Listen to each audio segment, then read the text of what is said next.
So the reality is that not many homes today are big enough to dedicate an entire space to children's art and creative pursuits. But the April school holidays are the perfect time to create a semi-permanent art corner in your home. So we're going to chat to our creative parenting expert, Nikki Bush, about why it is so important for children to express themselves through art, to get creative. Nikki, welcome back.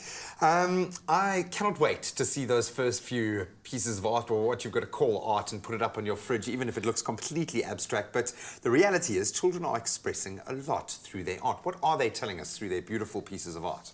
They are, Graham. Art is a wonderful way for children to express the moment that they find themselves in.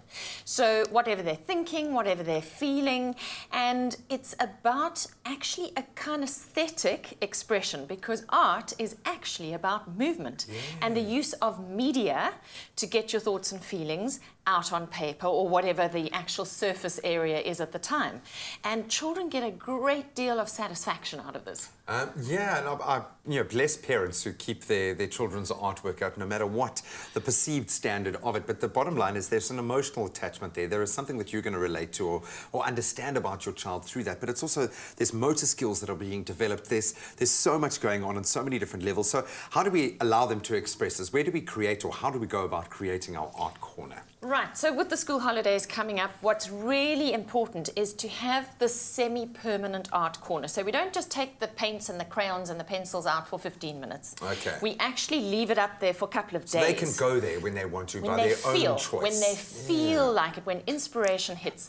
So what I'm suggesting for parents is create a corner in the patio, on the patio, or outside. If you've got a big enough kitchen, in the kitchen, or maybe it's in the garage.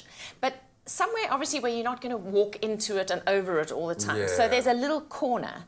And obviously, you need to do a bit of prep. So maybe a big piece of plastic sheeting on the floor or some newspapers on the floor. A lot of families have an easel tucked away, but there's no space to keep it out all the time. This is the time to get the old easel out. Yeah. You know, one side is usually a blackboard and the other side is usually for hanging paper and stuff like that.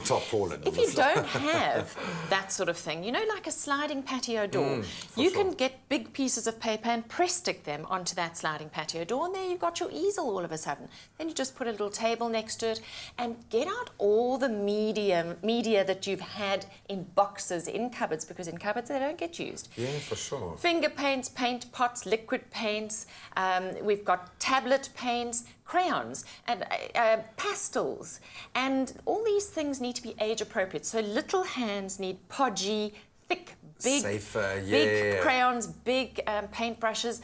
Smaller hands can deal with much smaller objects. And allow children to mix and match and do what they feel. What I loved, my mother kind of set me up outside a little Zozo hut, but I used to keep go. all like nuts and bolts and things like that. Never used them for any of their real purpose, but to create little sculptures and where your mind can go with that kind of jumping off point is amazing. But there must be rules. Surely there are some rules within that unstructured play. So obviously we need to be a little bit clean. So we have old t-shirts or aprons that we wear when we're in the art corner, and there are limits to where you can paint. So creativity is actually about coming up with solutions within boundaries. 100%. So your piece of paper, whether it's this big or this big, that is what you can play on. You don't paint on walls and you don't paint on floors. Or cars. Or cars. I absolutely love that. I'm seeing so many life skills being developed in one beautiful way that allows your child to be proactive. It's not just about them having an exercise to do or you putting that on them, but they have the opportunity to express themselves. That's right, and there is a big difference between art and crafts. Crafts are prescriptive. You cut it out on the lines, you fold on the lines, you glue it like that, and everybody's production will look the same. Whereas art, real art, every piece should look different. I love it. You're going to discover things about your child. They're going to discover things about themselves, a vital part of that growth process. We're going to get back into getting creative with our kids in their paint corner with another session with Nikki a little later in the show.